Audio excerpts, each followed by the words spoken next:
Para saudara dan saudari yang Tuhan cintai, selamat pagi dan selamat bertemu lagi dalam Renungan Harian edisi hari Senin tanggal 22 Juni 2020. Mengawali hari yang baru ini, kita hendak mendengar dan merenungkan sabda Tuhan. Marilah sebelum mendengar dan merenungkan sabda Tuhan, kita berdoa. Dalam nama Bapa dan Putra dan Roh Kudus. Amin. Allah Bapa yang Maha Kuasa, syukur dan limpah terima kasih kami haturkan kepadamu, karena Engkau telah menyertai kami dalam istirahat semalam, sehingga kami boleh bangun dengan sehat dan walafiat untuk menikmati hari yang baru ini. Syukur dan limpah terima kasih kami haturkan kepadamu, karena Engkau masih memberi kesempatan kepada kami untuk menikmati hari yang baru ini. Mengawali hari yang baru ini, kami hendak mendengar dan merenungkan sabda-Mu. Bersabdalah ya Tuhan, semoga sabda-Mu yang akan kami dengar dan renungkan bersama ini sungguh menjiwai seluruh kehidupan kami di sepanjang hari ini. Terpujilah Engkau Bapa, Putra dan Roh Kudus, kini dan sepanjang segala masa. Amin.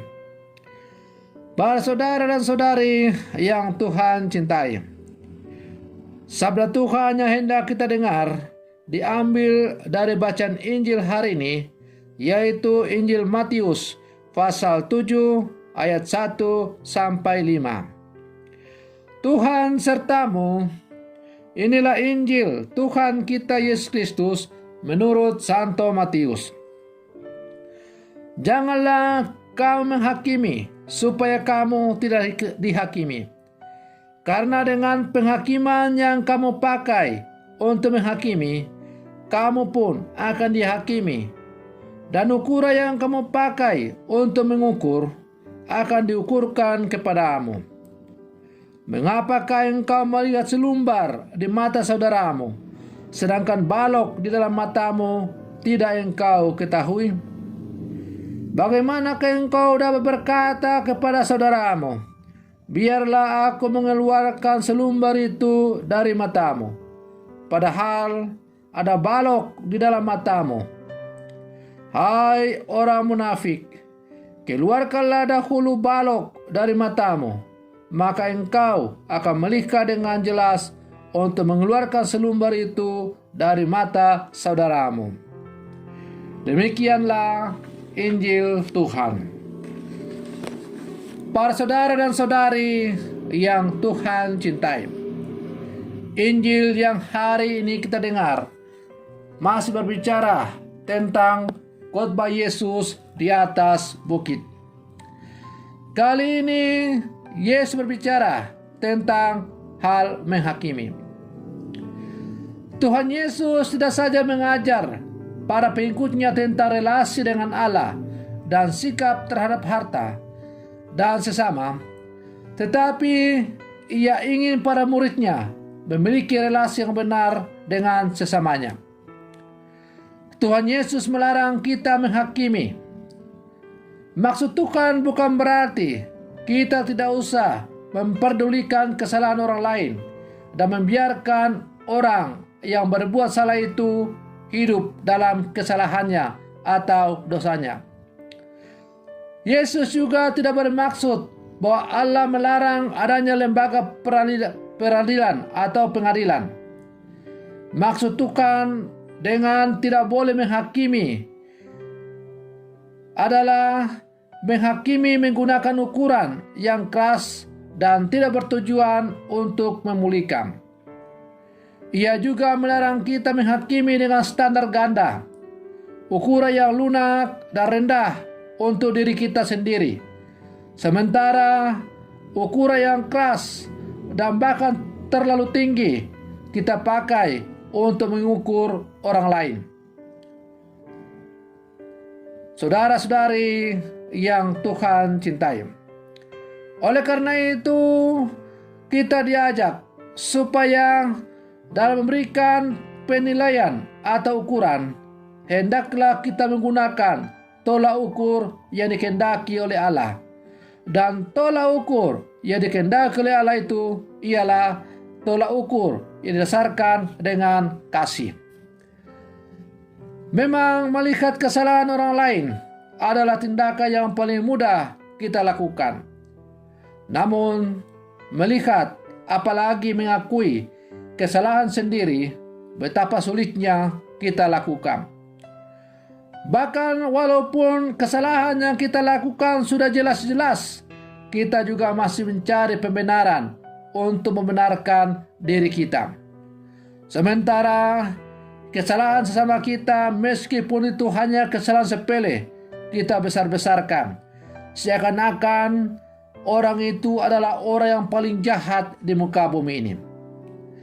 Para saudara dan saudari yang Tuhan cintai, secara simbolis, tanpa kita sadari, bahwa sering kita begitu gampang melihat kesalahan sesama kita yang kecil, tetapi kesalahan kita yang besar susah untuk kita akui. Hal ini sering kita lakukan ketika kita menuding orang lain itu bersalah. Tudingan itu kita lakukan dengan mengarahkan satu telunjuk kepada orang lain. Tapi tanpa kita sadari, keempat jari lain ternyata mengarah kepada diri kita sendiri. Maka ketika kita menunjuk kesalahan orang lain, hanya satu jari kita yang menunjuk kepada sesama kita yang kita tunjuk itu. Tetapi empat jari kita yang lain ternyata lebih mengarah kepada diri kita sendiri. Itu berarti bahwa kita sebenarnya jauh lebih jahat daripada sesama yang kita umbar kesalahannya itu. Para saudara dan saudari yang Tuhan cintai, Yesus menegaskan realitas ini dengan mengatakan, "Janganlah kamu menghakimi. Kamu melihat selumbar di mata saudaramu, tetapi balok di dalam matamu sendiri tidak kamu lihat." Itulah gambaran yang sangat tegas dan jelas tentang kecenderungan orang untuk menghakimi sesama tanpa pernah menyadari bahwa dia sendiri penuh dengan salah dan dosa. Yesus mengajak kita membaharui sikap, bukan dengan menyalahkan orang lain, tetapi menyadari bahwa diri sendiri pun penuh dengan kelemahan dan kesalahan.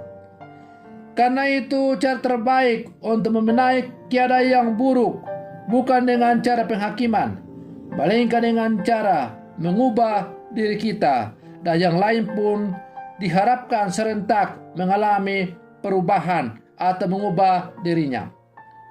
Maka pertobatan batin selalu dibutuhkan untuk dapat menghayati sabda ini dalam kehidupan sehari-hari.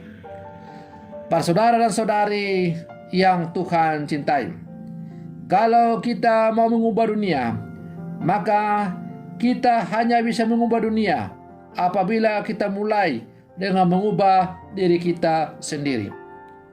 Maka mari kita pulang ke dalam kehidupan kita sehari-hari. Hendaklah penggunaan standar ganda yang sering kita jumpai masa kini jangan kita pakai dalam kehidupan kita untuk memberi penilaian kepada sesama kita. Hendaklah kita sebagai murid-murid Yesus yang hidup di zaman sekarang selalu mengandalkan kasih dan menyebarkan kasih dalam seluruh kehidupan kita. Semoga permenungan saya ini semakin menghantar kita untuk menjadi murid-murid Yesus yang sejati dalam seluruh kehidupan kita sehari-hari. Semoga demikian. Selamat pagi, Tuhan Yesus memberkati.